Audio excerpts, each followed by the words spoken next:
Welcome to you all at my YouTube channel study time with SK. Hello, this is Sonali Kumari और इस video में हम बात करने वाले हैं CHE10 स्पेक्ट्रोस्कोपी के मोस्ट इंपॉर्टेंट क्वेश्चंस देखेंगे, फुली सॉल्व होंगे। पार्ट 2 है ये। पार्ट 1 में आपने देखा है क्वेश्चन नंबर 1 से लेकर के क्वेश्चन नंबर 20 तक। यहाँ पर आप पार्ट 2 में क्वेश्चन नंबर 21 से लेकर के क्वेश्चन नंबर 40 तक देखेंगे, जहाँ पर क्वेश्चन नंबर 40 होगा डेफिनेशन और शॉर्ट नोट्स का। चलिए वीडियो को शुरू करते हैं। ये सभी क्वेश्चन बहुत ही इंपॉर्टेंट है, आप इन सभी को जरूर प्रिपेयर करें। क्वेश्चन नंबर 21 है, derive the term symbol for D state of hydrogen atom. Hydrogen atom के डी स्टेट के लिए आपको टर्म सिंबल को डिराइव करना है। देखिए, डेरिवेशन अगर आपको आती है, आप डिराइव करना जानते हैं, लेकिन अगर आप प्रेजेंट सही से नहीं कर पा रहे हैं अपने सॉल्यूशन को, तो वहाँ पर आप पूरे मार्क्स नहीं ले सकते हैं। तो जो भी चीज़ें आपको लिखनी है अपनी कॉपी के अंदर, वो इस तरीके से लिखिए कि जितना भी आपको पता है वो करेक्टली आपके कॉपी चेक करने वाले सर तक पहुंच जाए और आपको पूरे मार्क्स मिले उस आंसर के लिए। तो इस क्वेश्चन को आपको इस तरीके से प्रेजेंट करना होता है। इस तरीके से जब आप अपने आंसर को प्रेजेंट करते हैं, ये काफ़ी ब्यूटीफुल दिखता है और साथ ही साथ सारी इन्फॉर्मेशन जो भी आप देना चाहते हैं वो क्लियरली जाती है। क्वेश्चन नंबर 22 है, explain what R D lines in sodium spectrum. Sodium spectrum के अंदर डी लाइंस क्या होती हैं, उसे आपको एक्सप्लेन करना है। इसका एक्सप्लेनेशन हमने यहाँ पर लिखा है आपके लिए। कोशिश कीजिएगा कि इस आंसर को आप इसी तरीके से लर्न कर लें। क्वेश्चन नंबर 23 है, एक छोटा सा न्यूमेरिकल,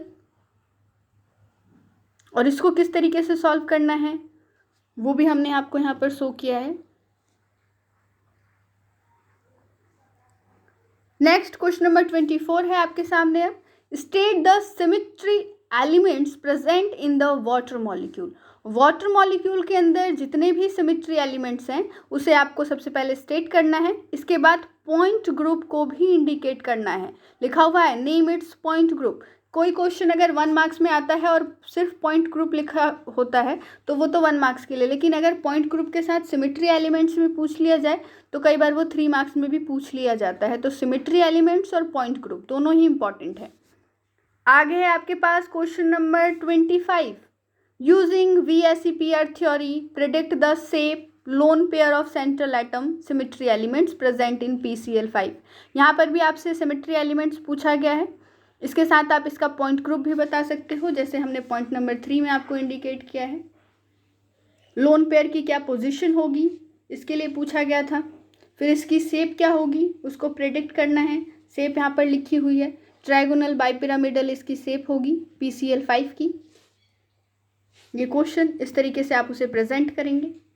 क्वेश्चन नंबर 26 है, what is the effect of decrease in the moment of inertia on the energy of the rotational level. ये क्वेश्चन भी कई बार पूछा जाता है और यहाँ पर अगर आप एक एक्सप्रेशन लिख देते हो, जैसे हमने ये वाला एक्सप्रेशन लिखा है, तो आपको इस आंसर के अंदर पूरे मार्क्स मिलते हैं। फिर कोई भी गुंजाइश नहीं होती है आपके मार्क्स के काटे जाने की। 27 नंबर का क्वेश्चन है, K2CrO4 आर इंटेंसली कलर्ड। इसको आपको एक्सप्लेन करना है कि ये इंटेंसली कलर्ड क्यों होता है। क्योंकि जो लोन पेयर ऑफ इलेक्ट्रॉन है वो ट्रांसफ़र हो जाता है, जिसके कारण इसका कलर इंटेंस होता है। इसको किस तरीके से प्रेजेंट करना है, किस तरीके से लिखना है, ये भी आप देख पा रहे हैं। क्वेश्चन नंबर 28 है, which of the following alkenes has a higher IR wave number. Question number 29 और हर बार इसी तरीके से पूछा जाता है, एक पेज पे लाने की कोशिश करते हैं। देखिए आपके सामने अब आ चुका है। यहाँ पर आपको एक्सप्लेन करना है, for the following C double bond O frequency in acyl chlorides is higher than the that in alkyl esters. और जो इसका पार्ट 2 है, methyl acetate is less than that in phenyl acetate. यहाँ पर आपको फ्रीक्वेंसी ही बतानी है दोनों की और दोनों के रिस्पेक्ट में बतानी है। ये जब दोनों ही पूछे जाते हैं तो 5 मार्क्स के लिए पूछे जाते हैं और यही एक ऐसा क्वेश्चन है जो पेयर में पूछा जाता है। आगे बढ़ते हैं क्वेश्चन नंबर 30 की तरफ। Question number 30, what are Rayleigh Stokes and anti Stokes lines. Is the intensity of Stokes lines different from that of anti Stokes lines. इसे आपको एक्सप्लेन करना है। अब आप देख लीजिए कि आंसर को प्रेजेंट किस तरीके से करना होता है। यहाँ पर ये जो क्वेश्चन है इसके अंदर 4 डिफरेंट चीज़ें पूछी गई हैं। सबसे पहले रैली लाइंस के बारे में बताया, फिर स्ट्रोक लाइंस के बारे में बताया, फिर एंटी स्ट्रोक लाइंस के बारे में। जितनी भी इंफॉर्मेशन आपको पता है उसे ब्यूटीफुली प्रेजेंट कीजिए। इसके बाद कहा गया है कि क्या जो इंटेंसिटी होती है स्ट्रोक लाइंस की वो डिफरेंट होती है एंटी स्ट्रोक लाइन से। तो इसके लिए आप एक लाइन छोड़ सकते हो, पैराग्राफ चेंज कर सकते हो और जिसके बाद उसको भी एक्सप्लेन कर सकते हैं। तो आपको इन क्वेश्चंस को इस तरीके से प्रेजेंट करना होता है। अब आप इस पूरे आंसर को देख सकते हैं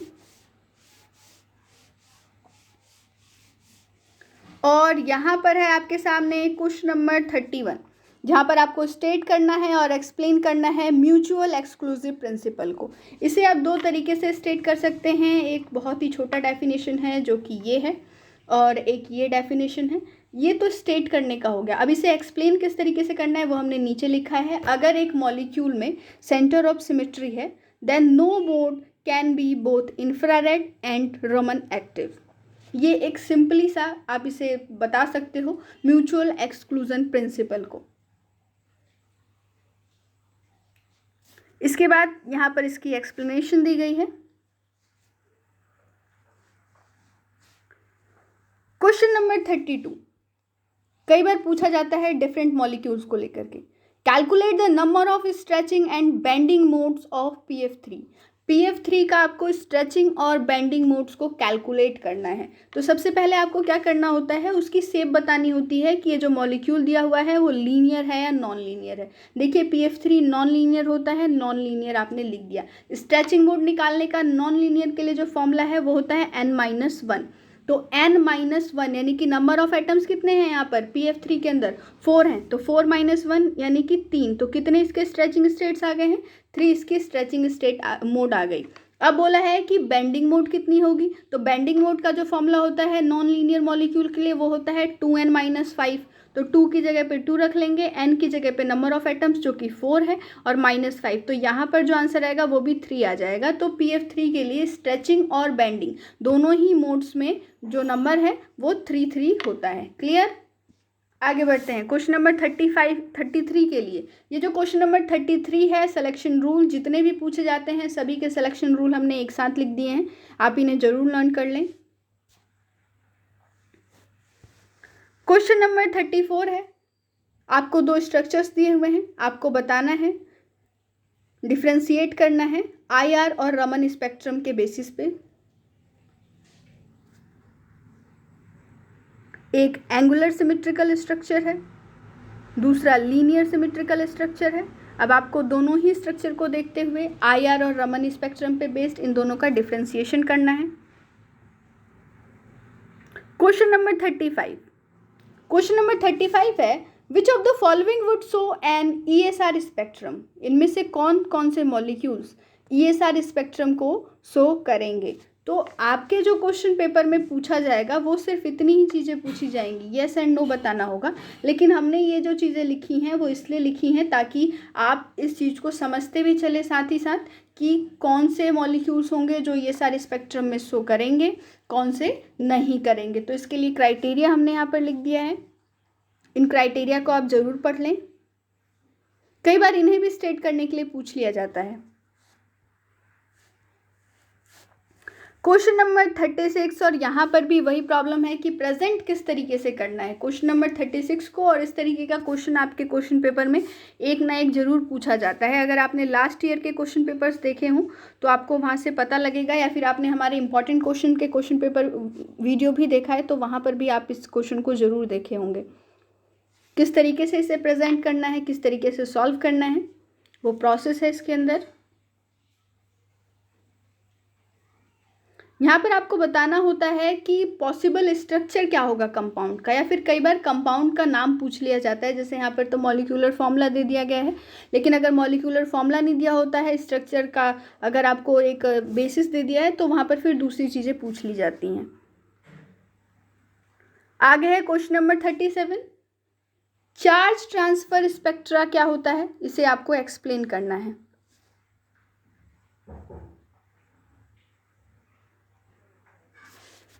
नेक्स्ट है बैंड पास विड्थ का। बैंड पास विड्थ जो है ये 1 मार्क्स में भी पूछा जाने वाला क्वेश्चन है, डिफाइन करने के लिए जब पूछा जाता है। Question number 39, what is the function of literal mirror in IR spectrometer. IR spectrometer में लिटरल मिरर का क्या वर्क होता है? तो इसका वर्क जो होता है वो रेजोल्यूशन को इम्प्रूव करना होता है। रेजोल्यूशन को इम्प्रूव करने के लिए ही लिटरल मिरर का यूज़ किया जाता है IR स्पेक्ट्रोमीटर में। इसके बाद है 40 नंबर का क्वेश्चन, शॉर्ट नोट्स और डिफाइन। टर्म सिंबल क्या है, आपको उसे डिफाइन करना है, किस तरीके से लिखना है। जे कपलिंग और LS कपलिंग दोनों ही पूछा जाता है।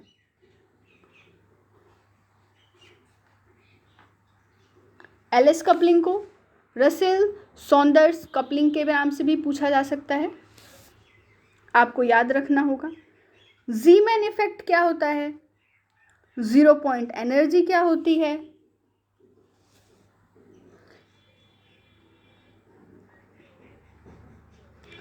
फंडामेंटल ट्रांजिशन क्या है और ओवरटोन ट्रांजिशन क्या है, दोनों में डिफरेंस भी पूछा जा सकता है। क्रोमोफोर्स और ऑक्सोक्रोम में भी डिफरेंस पूछा जाता है। दोनों को एक पेज पे लाते हैं, ये देखिए, इन दोनों के बीच में डिफरेंस पूछा जा सकता है, या फिर इन्हें सिंपली शॉर्ट नोट लिखने के लिए भी कहा जाता है। बैथोक्रेमिक इफेक्ट या फिर रेड शिफ्ट क्या होता है, ये पूछ लिया जाता है आपसे।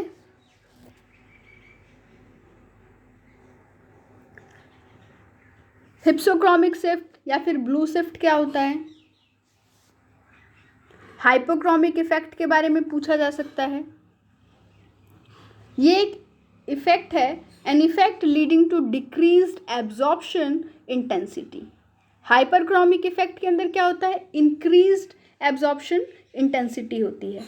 तो हाइपर में इंक्रीज होता है, हाइपो के अंदर डिक्रीज होता है। इंटरनल और एक्सटर्नल कन्वर्जन क्या होते हैं, फ्लोरोसेंस। इसके बाद है इंटर सिस्टम क्रॉसिंग। फोस्फोरोइसेंस, फ्लोरोइसेंस और फोस्फोरोइसेंस में भी डिफरेंस पूछा जा सकता है। और जिसकी हम बात कर रहे थे, बैंड पास विथ, आपके सामने दोबारा से है। स्पिन स्पिन कपलिंग, इसको आप दो तरीके से प्रेजेंट कर सकते हैं, दोनों ही तरीके हमने यहाँ पर आपके लिए लिखा है। ये देखिए, एक तो ये तरीका है और एक यहाँ से लेकर के यहाँ तक। अल्फा क्लीवेज क्या होता है, हॉट बैंड, ओवरटोन। कोई भी फ्रीक्वेंसी जो फंडामेंटल फ्रीक्वेंसी से ज़्यादा होती है उसे हम ओवरटोन कहते हैं। Pre dissociation, base peak. Nitrogen rule भी इंपॉर्टेंट है, नाइट्रोजन रूल को आप जरूर प्रिपेयर करें। फास्ट एटम बम्बार्डमेंट,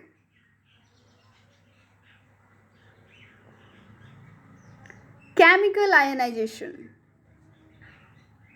साथ ही इलेक्ट्रॉन आयनाइजेशन।